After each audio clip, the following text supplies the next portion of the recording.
Hello दोस्तों, एक बार फिर से स्वागत है आप सभी का आपके अपने यूट्यूब चैनल पर। मैं सन शुक्ला आप लोगों का बहुत बहुत स्वागत करता हूं। दोस्तों, आज का ये वीडियो बहुत ही इम्पोर्टेंट होने वाला है। जो भी हमारे बीए फर्स्ट सेमेस्टर के स्टूडेंट हैं उनके लिए वीडियो दोस्तों बहुत ही इम्पोर्टेंट होगा। और इसमें बहुत सारे इम्पोर्टेंट क्वेश्चन हैं जो परीक्षा की दृष्टि से आपके लिए बहुत ही महत्वपूर्ण होने वाले हैं। तो जो भी स्टूडेंट्स जिनकी अभी परीक्षाएं नहीं हुई हैं वो फटाफट ये वीडियो देख लें, और इनमें बहुत सारे इम्पोर्टेंट क्वेश्चन इंक्लूड किए गए हैं जो आपकी आने वाली परीक्षा में बहुत ही आपके लिए सहयोगी साबित होंगे। और इनको पढ़ लें, याद कर लें, ताकि परीक्षा की दृष्टि से आपके लिए बहुत ही महत्वपूर्ण हो ये क्वेश्चंस, ये वीडियो। और दोस्तों, जो भी हमारे स्टूडेंट या जो भी प्यारे दोस्त इस चैनल पर नए हैं, सबसे पहले आप चैनल को सब्सक्राइब करके बेल आइकन प्रेस कर लीजिए ताकि वीडियो की नोटिफिकेशन आपको मिलती रहे। और बहुत सारे वीडियो आपके सेमेस्टर से रिलेटेड अपलोड कर दिए गए हैं। आप चैनल की प्लेलिस्ट ओपन करके बीए फर्स्ट ईयर के नाम से प्लेलिस्ट बनाई गई है, तो प्लेलिस्ट ओपन करके आप वीडियो देख सकते हैं। उनमें बहुत सारे इंपॉर्टेंट वीडियो हैं जो आपकी परीक्षा के लिए इम्पोर्टेंट होंगे। तो आइए दोस्तों, वीडियो को शुरू करते हैं और देखते हैं कि कौन से इंपॉर्टेंट क्वेश्चंस हैं जो आपकी परीक्षा में आ सकते हैं। तो उस लिहाज से आप देखिए कि कौन कौन से इंपॉर्टेंट क्वेश्चन हैं। आइए शुरू करते हैं वीडियो को दोस्तों और देखते हैं कि कौन से इंपॉर्टेंट क्वेश्चन इसमें इंक्लूड है। पहला क्वेश्चन देखिए दोस्तों, यहाँ पर लिखा गया कि what is tone in literature. जी हाँ, लिटरेचर में, साहित्य में टोन क्या चीज़ होता है। टोन का मतलब आप समझ रहे हैं दोस्तों। टोन से मतलब स्वर का है कि यानी स्वर क्या चीज़ होता है, किसी चीज़ का जो स्वर है उसी के बारे में पूछ रहा है। तो साहित्य में स्वर क्या चीज़ है, इस बारे में क्वेश्चन कह रहा है कि साहित्य में स्वर क्या चीज़ है, इसके बारे में बताइए। तो आंसर में देखिए कि क्या लिखा गया कि इन लिटरेरी एनालिसिस यानी साहित्यिक विश्लेषण में आप देखेंगे कि tone is an author's attitude towards their subject matter. यानी टोन क्या है, टोन आथर की अभिवृत्ति है, उसके विचार हैं। आथर अर्थात लेखक, राइटर जो है, उसके विचार हैं टूवर्ड्स दियर सब्जेक्ट मैटर, यानी उसके विषय का, जो उसका विषय का मामला है, यानी उसके विषय के प्रति उसका क्या विचार है, इसी चीज़ को टोन कहते हैं। The author's tone is literary work can reflect their personal opinion. यानी आथर्स टोन, जो आथर का टोन होता है, स्वर होता है लेखक का, वो इन लिटरेरी वर्क यानी साहित्यिक रचनाओं में वो क्या होता है, can reflect their personal opinion, यानी उसके व्यक्तिगत विचार को रिफ्लेक्ट कर सकता है, यानी प्रतिबिंबित कर सकता है। यानी टोन क्या करता है कि उनकी मतलब साहित्यिक रचनाओं में लेखक के व्यक्तिगत विचार को प्रतिबिंबित या चित्रित करता है। Or the tone can channel the feelings of a particular character. अथवा टोन जो है किसी विशेष कैरेक्टर की, विशेष चरित्र की फीलिंग को भी बता सकता है, फीलिंग को भी बताता है, व्यक्त करता है। टोन का मतलब स्वर दोस्तों, समझते चलिए। आथर्स कन्वे, नेक्स्ट लाइन देखिए कि author's convey tone through their word choice, punctuation and sentence structure. यानी आथर जो है, लेखक जो है, राइटर जो है, वो अपने टोन को मतलब स्वर को रचनाओं में किस प्रकार से व्यक्त करता है, किस प्रकार से संप्रेषित करता है या उसकी सूचना देता है, कैसे।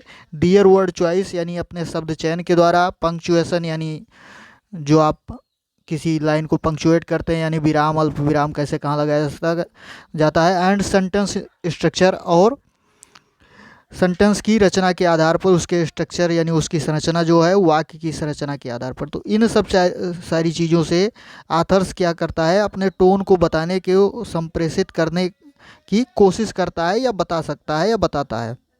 एग्जाम्पल देखिए कि टोन के एग्जाम्पल क्या क्या हैं, उदाहरण इसके। तो आंसर में देखिए एग्जाम्पल क्या क्या, यहाँ लाइनें देखिए कि much as your tone of voice can express emotions, so too can your tone in writing. यानी आगे देखिए यहाँ से,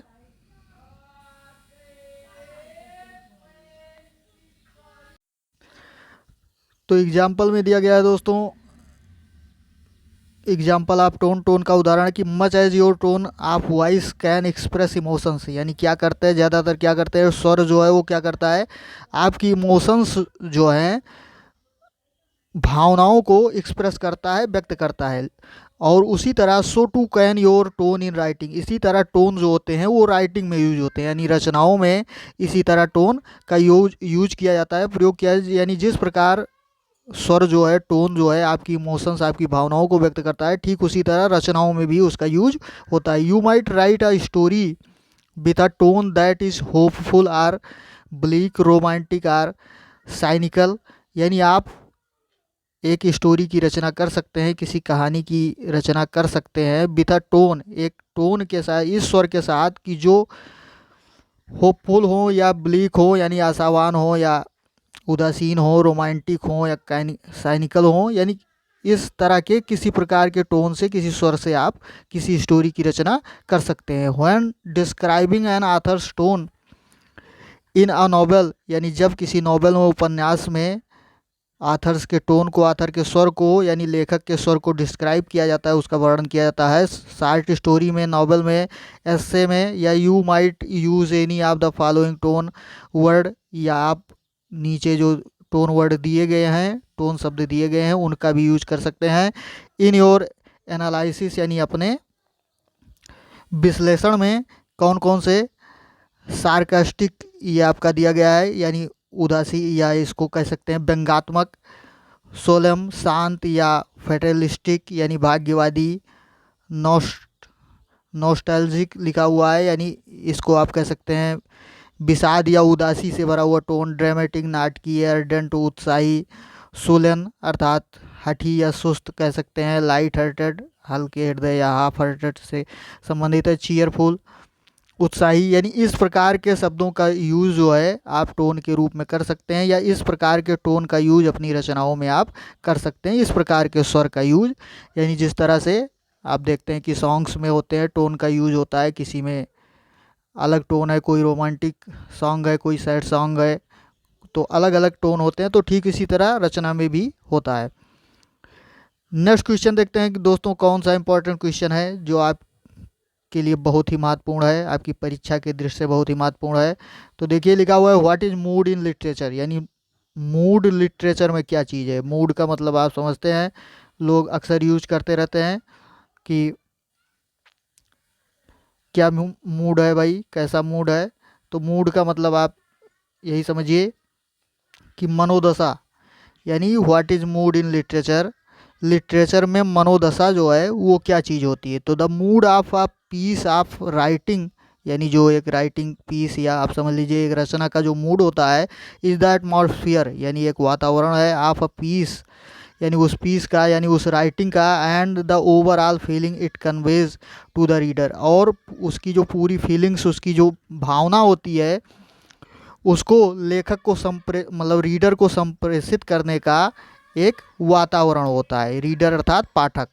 व्हाइल चार्ल्स डिकेंस आगे बता रहा है कि चार्ल्स डिकेंस जो हैं वो टोन में भी आयरॉनिक, यानी चार्ल्स डिकेंस का, हालांकि व्हाइल चार्ल्स डिकेंस यानी हालांकि चार्ल्स डिकेंस का टोन जो है मे भी आयरॉनिक यानी व्यंग्यात्मक हो सकता है, साइनिकल उदासीनी, या क्लीवर या चतुर, इन नॉवेल्स यानी नॉवेल्स में, उनके उपन्यासों में, लाइक ब्लैक हाउस, यानी उनके नॉवेल का नाम है ब्लैक हाउस, और हार्ड टाइम्स, यानी इन नॉवेल्स में उनके जो टोन है, उनका मतलब मूड जो है, यानी अर्थात मनोदशा जो है वो क्या आयरॉनिक, साइनिकल और क्लीवर हो सकती है। But the mood he creates for his readers, लेकिन जो मूड उन्होंने मनोदशा बनाई है अपने रीडर्स के लिए, अपने पाठकों के लिए, इन इज डियरी,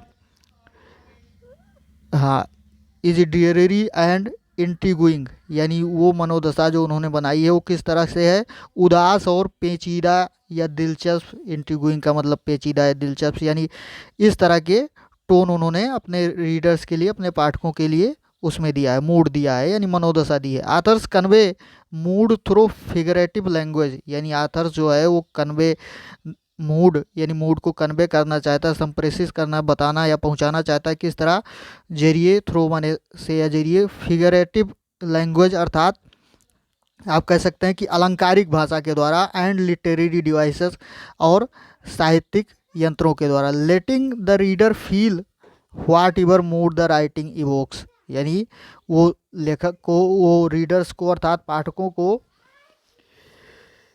इस बात पर फील करने के लिए, मतलब फील कराना चाहता है कि जो मूड है राइटिंग का वो क्या चीज़ इवोक कर रहा है, किस चीज़ का आह्वान कर रहा है, तो इस बारे में लेखक को अनुभव कराना चाहता है। अब एग्जाम्पल आप मूड देख लीजिए कि मनोदशा के या मूड के एग्जाम्पल क्या हैं।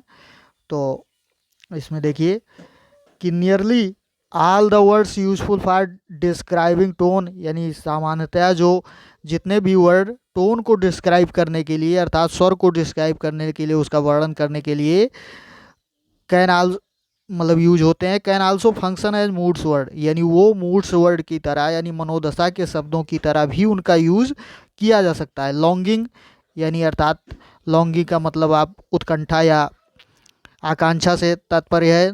नॉस्टैल्जिया यानी नॉस्टैल्जिया का मतलब उदासी। टेरर माने भय। पैसन यानी आपके जो भावनाएं हैं, पैसन है।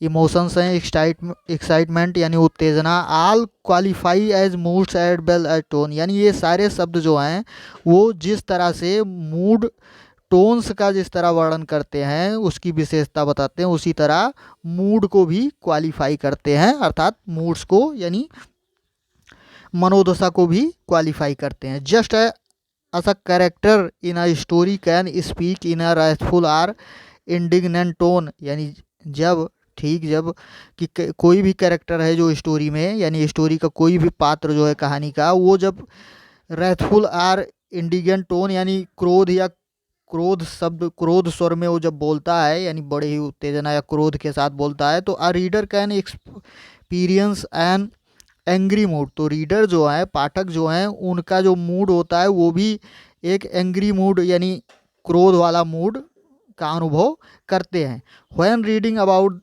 दैट कैरेक्टर, यानी जब वो इस कैरेक्टर को पढ़ रहे होते हैं, तो जब कोई भी कैरेक्टर उस कहानी में क्रोध वाले या एंग्री वाले या किसी भी भावना के मूड्स में जब शब्दों को डिलीवर करता है या बताता है, तो उसी तरह जो उसके पाठक हैं उनको भी उसी तरह का अनुभव होता है।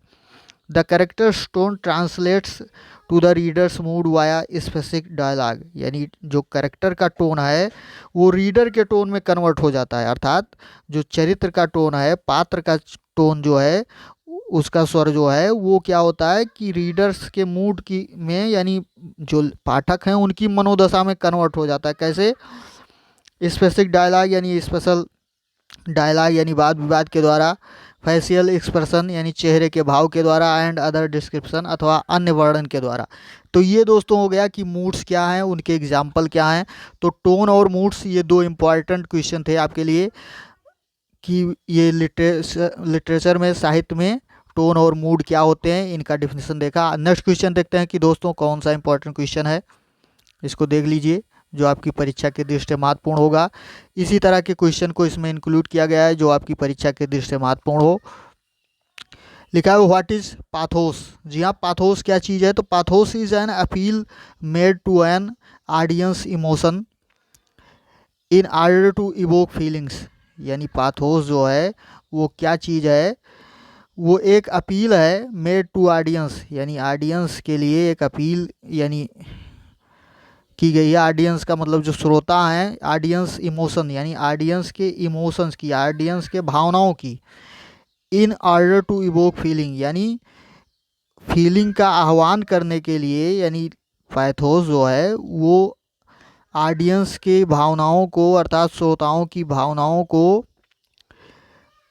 इवोक करने के लिए, उनकी फीलिंग्स को, उसका वो होता है, वो एक अपील है इस प्रकार की, यानी पैथोस एक इस प्रकार की अपील है।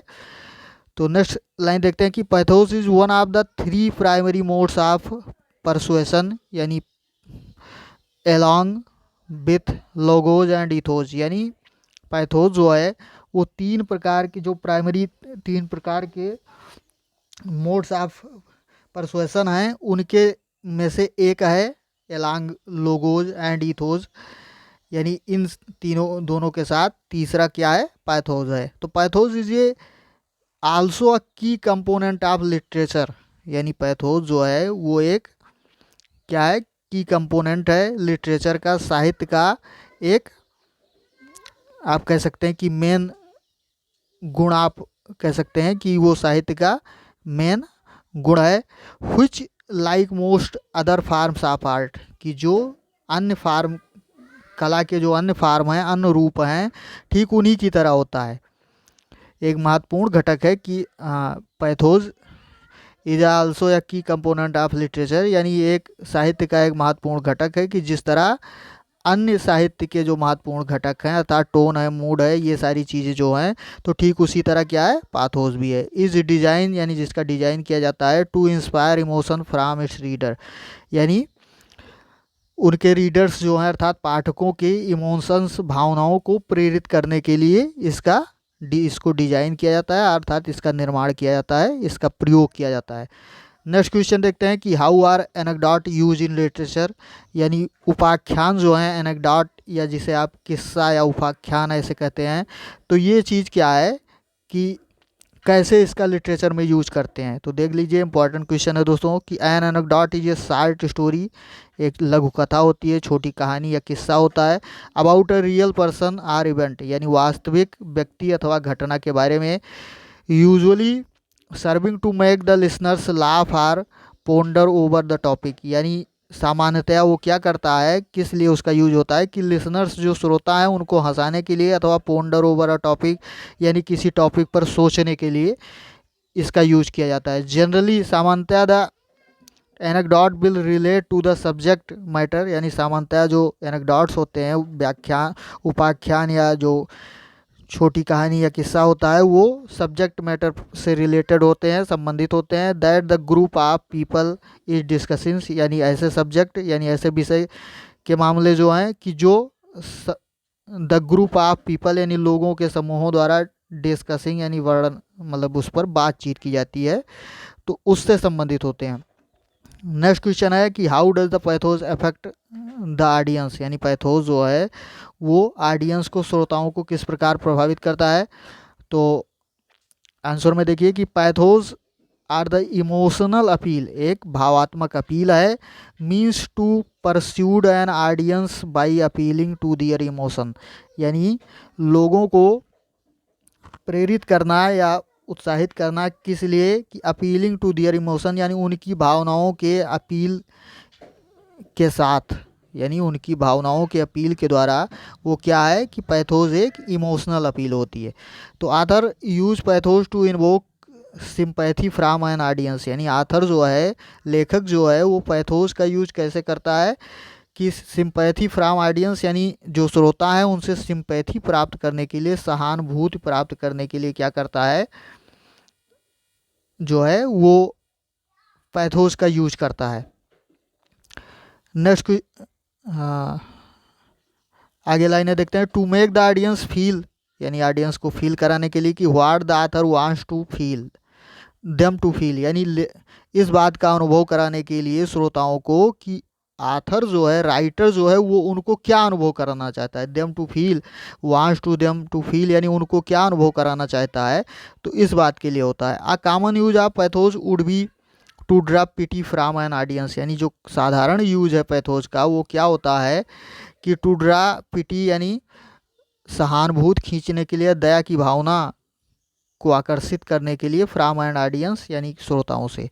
नेक्स्ट क्वेश्चन देखते हैं दोस्तों, इंपॉर्टेंट क्वेश्चन कि what is point of view an example, यानी पॉइंट ऑफ व्यू दृष्टिकोण क्या है और उसका उदाहरण क्या है। तो आंसर में देखिए कि the point of view in a story refers to the position of the narrator in relation to the story, यानी पॉइंट ऑफ व्यू अर्थात दृष्टिकोण जो है एक कहानी में क्या होता है, रिफर्स टू द पोजीशन, यानी पोजीशन बताता है, स्थिति बताता है ऑफ द नरेटर, नरेटर माने कथावाचक यानी जो कहानी कहने वाला है, तो कहानी कहने वाली की स्थिति बताता है in relation to the story, यानी कहानी के संदर्भ में, यानी आप ऐसे कह सकते हैं कि दृष्टिकोण जो है वो कथावाचक की स्थिति को कहानी के संबंध में बताता है।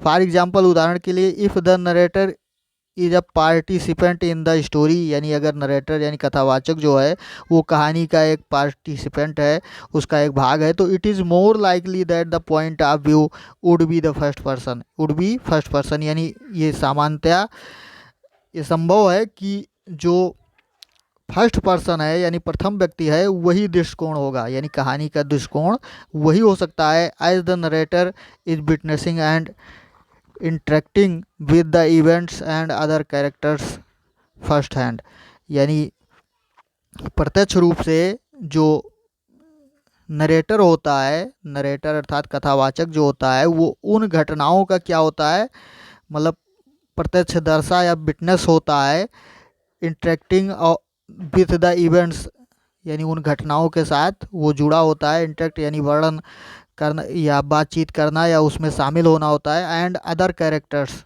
फर्स्ट हैंड, और प्रत्यक्ष रूप से अन्य कैरेक्टर्स के साथ, यानी अन्य कैरेक्टर जो अन्य पात्र होते हैं। नेक्स्ट क्वेश्चन है कि how do you identify theme, यानी थीम को कैसे आप आइडेंटिफाई करेंगे। तो आंसर में देख लीजिए दोस्तों कि थीम अर्थात विषय, विषय जो होता है किसी कहानी या किसी नॉवेल का विषय जो है उसके बारे में पूछ रहा है कि कैसे उसको आइडेंटिफाई करेंगे यानी पहचानेंगे। तो the idea of the writer wishes to convey about the subject, यानी जो आइडिया है, आइडिया द राइटर यानी राइटर का जो आइडिया है, विचार जो है, विशेष टू कन्वे यानी जो इच्छा उसकी है कन्वे करने की, अर्थात संप्रेषित या सूचित करना जो चाहता है अबाउट द सब्जेक्ट, सब्जेक्ट के विषय में। The writers view of the world, यानी राइटर का व्यू जो संसार के प्रति है, राइटर का दृष्टिकोण जो संसार के प्रति है। Or revelation about human nature, अथवा ह्यूमन नेचर यानी जो मानव प्रकृति है उसके लिए क्या उसकी मनोभाव है, क्या विचार हैं, यानी उसका दृष्टिकोण क्या है। टू आइडेंटिफाई द थीम, यानी आइडेंटिफाई थीम, थीम को आइडेंटिफाई करने के लिए, पहचानने के लिए, विषय को पहचानने के लिए क्या करना है। बी श्योर दैट, यानी इस बात को एकदम निश्चित हो जाना है कि you have first identified the stories plot, कि आपने पहले ही स्टोरी के प्लाट को यानी इस कहानी के कथानक को आपने पहले ही आइडेंटिफाई कर लिया है, पहचान लिया है। The way the story uses characterization, यानी जो तरीका है कहानी में, यूजेज कैरेक्टराइजेशन यानी चरित्र चित्रण का जो तरीका है।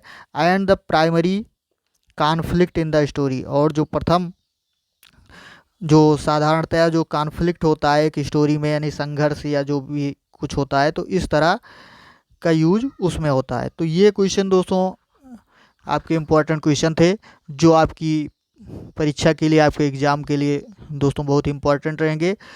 इनको आप एक दो बार पढ़ेंगे तो जाहिर सी बात है आपको याद हो जाएगा दोस्तों। आप इसको याद कर सकते हैं, या हिंदी ट्रांसलेशन इसका बताया गया, आप हिंदी में उसको याद कर सकते हैं। तो दोस्तों वीडियो को लाइक, शेयर और कमेंट करना ना भूलें। तो आज की वीडियो में दोस्तों इतना ही, मिलते हैं अगले वीडियो में। धन्यवाद, जय हिंद।